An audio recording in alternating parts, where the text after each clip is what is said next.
Hello, welcome to my channel the legal legends. आज हम लोग डिस्कस करेंगे। मैं आपको बताऊंगा कि हायर जुडिशियल सर्विस जो होता है, जो हायर जुडिशरी होती है, वो क्या होता है, उसका एग्ज़ाम कंडक्ट कैसे होता है। फिर उसके बाद आप जब एक बार हायर जुडिशरी में चले जाते हैं तो आपको क्या क्या फैसिलिटीज़ मिलती हैं, कितने साल का एक्सपीरियंस चाहिए। एक एक चीज़ हम लोग इस वीडियो में डिस्कस करेंगे, तो मेरे साथ बने रहिए प्लीज़। पूरी वीडियो देख के जाइएगा, तब आपको समझ में आएगा कि हायर जुडिशरी क्या होता है, कैसे आप जल्द से जल्द एक हायर जुडिशरी में पहुंच के एक हाई कोर्ट या सुप्रीम कोर्ट के जज बन सकते हैं। तो स्टार्ट करते हैं। सबसे पहले तो मैं आपको बता दूं कि दो तरीके से आप दो एग्ज़ाम होते हैं जुडिशरी के। एक होता है PCSJ, जो कि स्टेट पब्लिक सर्विस कमीशन कराती है, जो हाई कोर्ट के अंडर होता है। हाई कोर्ट के अंडर होता है। हाई कोर्ट ही उसकी नोटिफिकेशन निकालती है। सिर्फ जो एग्ज़ाम कराती है वो स्टेट पब्लिक सर्विस कमीशन कराती है। हर स्टेट का अलग अलग पब्लिक सर्विस कमीशन होता है।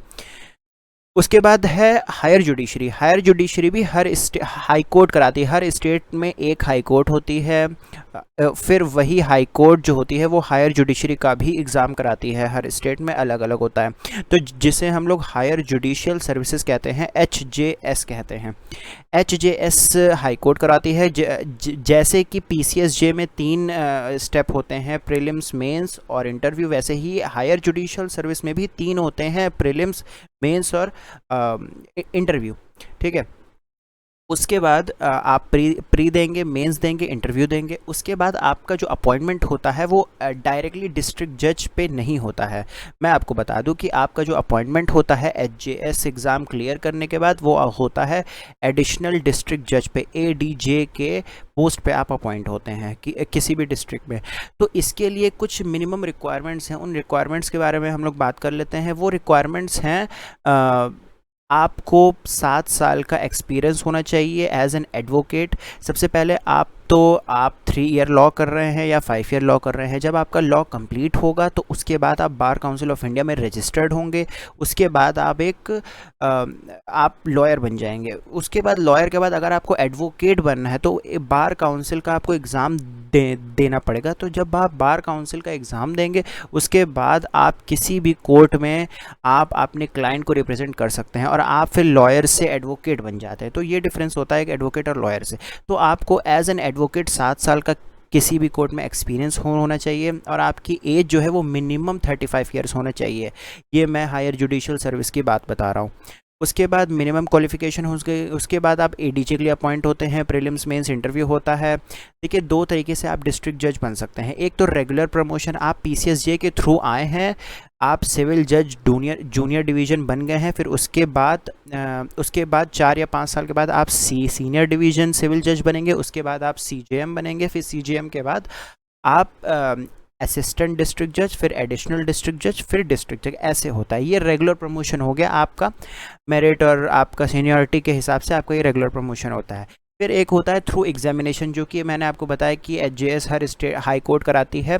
प्रीलिम्स, मेंस, इंटरव्यू, वो थ्रू एग्जामिनेशन के लिए आप ADJ के लिए पोस्ट के लिए अपॉइंट होते हैं। फिर तीसरा है थ्रू बार। देखिए, बार जो होता है वो एडवोकेट्स को कहते हैं। एडवोकेट्स का एक बार एडवोकेट्स को कहते हैं। तो बार में ही से जो 7 साल का एक्सपीरियंस जिसे एज एन एडवोकेट रहता है वो भी अप्लाई कर सकता है डायरेक्टली एज अ पोस्ट, मतलब डिस्ट्रिक्ट जज के लिए, है ना। तो ये 3 तरीके हो गए। थ्रो बार, आप एडवोकेट हैं, आप 7 साल से एक्सपीरियंस कर रहे हैं तो भी आप जज बन सकते हैं। आप थ्रो एग्जामिनेशन एग्ज़ाम दे के बन सकते हैं।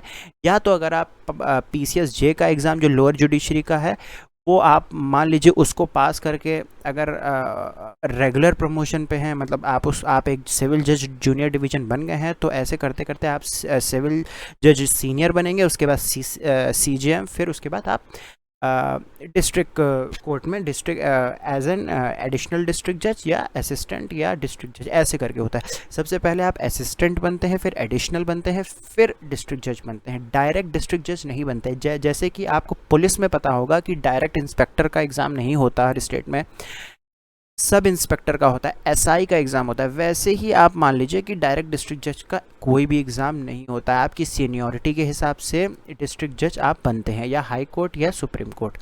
फिर उसके बाद हायर जुडिशल का मैंने आपको बता दिया ऊपर ऊपर। फिर उसके बाद जब एक बार आप बन जाते हैं, एक एडीजे बन जाते हैं, तो आपके पास बहुत पावर आ जाती है। मैं बता रहा हूँ, एक डिस्ट्रिक्ट का सबसे अपर जो सबसे हायर जुडिशियल ऑफिसर होता है वो एक डिस्ट्रिक्ट जज होता है। डिस्ट्रिक्ट जज के ही इक्वल जो पावर होती हैं वो एडिशनल डिस्ट्रिक्ट जज की होती हैं। तो एडिशनल डिस्ट्रिक्ट जज अलग इंसान है, डिस्ट्रिक्ट जज अलग इंसान है ना, पोस्ट दोनों अलग हैं, लेकिन जो पावर डिस्ट्रिक्ट जज को है वो एडिशनल डिस्ट्रिक्ट जज को भी है। मैं आपको आगे बताऊंगा कि सेशन जज और डिस्ट्रिक्ट जज में क्या फ़र्क होता है। ये दोनों एक ही इंसान होता है, सिर्फ जब वो क्रिमिनल मैटर्स को डील करेगा तब वो सेशन जज होगा, जब वो इंसान सिविल मैटर्स को डील करेगा तब वो डिस्ट्रिक्ट जज होगा। तो ये चीज़ है। उसकी आपको फिर डिस्ट्रिक्ट जज आपको वही बेसिक सैलरी मिलेगा, आपको कार अलाउंस मिलेंगे, गार्ड्स मिलेंगे। गार्ड्स थोड़ा बढ़ जाते हैं क्योंकि लोअर जुडिशरी में थोड़ा आपका थ्रेट परसेप्शन कम होता है।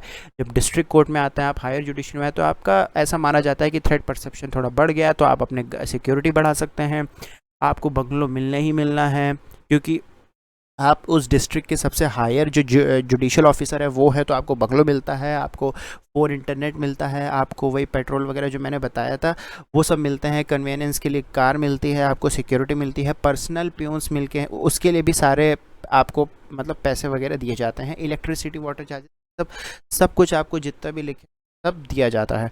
उसके बाद क्या होता है, अब आप लोग ये सोचेंगे कि देखिए बहुत लोग ऐसे हैं कि PCSJ के जो लोअर जुडिशरी जो है उससे भी लोग हायर जुडिशरी यानी कि हाई कोर्ट के जज तक बने हैं। ऐसा बहुत मैं एग्जांपल बताऊंगा। फर्स्ट जज थी इंडिया की फातिमा बीबी, वो भी एक मतलब वो PCSJ के थ्रू अपॉइंट हुई थी एज अ लोअर जुडिशरी में, मतलब लोअर जुडिशरी के थ्रू अपॉइंटमेंट वो उनका एज अ जज हुआ था, लेकिन वो सुप्रीम कोर्ट के जज तक गई हैं।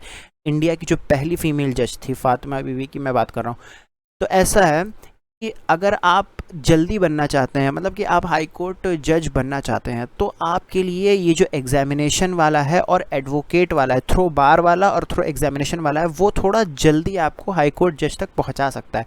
लेकिन थ्रो प्रमोशन वो है, देखिए आप सब कुछ डिपेंड करता है कि आप कितनी जल्दी कितनी जल्दी एग्ज़ाम पास करते हैं। अगर मान लीजिए आप PCSJ 23 या 24 में आप क्लियर कर लेते हैं, तो आपका जो हाई कोर्ट जज बनने का जो चांस है, हाई कोर्ट में जाने का जो एज अ जज, वो काफ़ी बढ़ जाता है। लेकिन आप PCSJ ही क्लियर कर रहे हैं 27, 28, 30 में, 32 ऐसे एज लिमिट होती है जनरल कैटेगरी की। अब आप 30, 31 में ही करेंगे तो फिर थोड़ा मुश्किल हो जाएगा, बहुत रेयर कम चांस होता है हाई कोर्ट में जाने का। लेकिन अगर आप थ्रो एग्जामिनेशन में या थ्रो बार जा रहे हैं तो आप जल्दी बन सकते हैं हाई कोर्ट जज। अब देखिए हाई कोर्ट में एडवोकेट होते हैं जो कि जज बन सकते हैं। कब जज बन सकते हैं? जब उनको 10 साल का as an advocate high court में हो, है ना। तो हमारा कॉन्स्टिट्यूशन ये कहता है कि हाई कोर्ट का जज बनने के लिए या उस इंसान को 10 साल एक्सपीरियंस होना ज़रूरी है एज एन एडवोकेट। तो एक तो ये हो गया। तो अगर आप जल्दी हाई कोर्ट में जाना चाहते हैं तो आप हायर जुडिशरी में ज़रूर आइए, थ्रो एग्जामिनेशन आइए, थ्रो बार आइए, आप प्रैक्टिस करिए, या तो आप हायर जुडिशरी का एग्ज़ाम दीजिए। हर हाई कोर्ट कराता है, जैसे दिल्ली कराता है, इलाहाबाद हाई कोर्ट कराता है, कई सारे कराते हैं, मध्य प्रदेश हाई कोर्ट कराता है। तो मैंने आपको क्राइटेरिया बता दिया कि 35 ईयर्स मिनिमम एज होनी चाहिए और 7 साल का एज एन एडवोकेट एक्सपीरियंस होना चाहिए। तो ये चीज़ हो गई। अब लोअर जुडिशरी और हाई जुडिशरी में फ़र्क तो आपको लगभग समझ में आ गया होगा कि जो लोअर जुडिशरी है PCSJ, वो आप 3 साल का LLB करके या 5 साल का LLB करने के ठीक बाद आप उसमें मतलब आप उस एग्ज़ाम को दे सकते हैं। लेकिन हायर जुडिशरी का क्राइटेरिया मैंने आपको बता दिया कि 35 और 7 साल वाला क्राइटेरिया है। बाकी नेक्स्ट वीडियो में मिलते हैं। बस इतना ही बताना था आप लोग को कि आप लोग जो भी जगह आप PCSJ करना चाहते हैं उसके लिए पढ़ाई करिए। मेरे ख्याल से ऑलमोस्ट सेम ही है। मैं कभी सिलेबस इसका डिस्कस करूँगा कि हायर जुडिशियल में क्या क्या आता है, prelims mains interview, prelims mains में कौन कौन से हैं, और फिर PCSJ का भी हम लोग अच्छे से डिस्कस करेंगे कि कौन कौन से क्या क्या आता है उसमें। ठीक है, तो मिलते हैं नेक्स्ट वीडियो में। इस वीडियो के लिए इतना ही। प्लीज़ मेरी चैनल को प्लीज़ सब्सक्राइब करिए। आगे मैं आपको अपडेट सब देता रहूँगा कि कैसे एग्ज़ाम की तैयारी करिए, हर एक चीज़ लॉ का मैं आपको बताता रहूँगा कि कैसे पढ़ाई करना है सब कुछ। तो ठीक है, थैंक यू वेरी मच।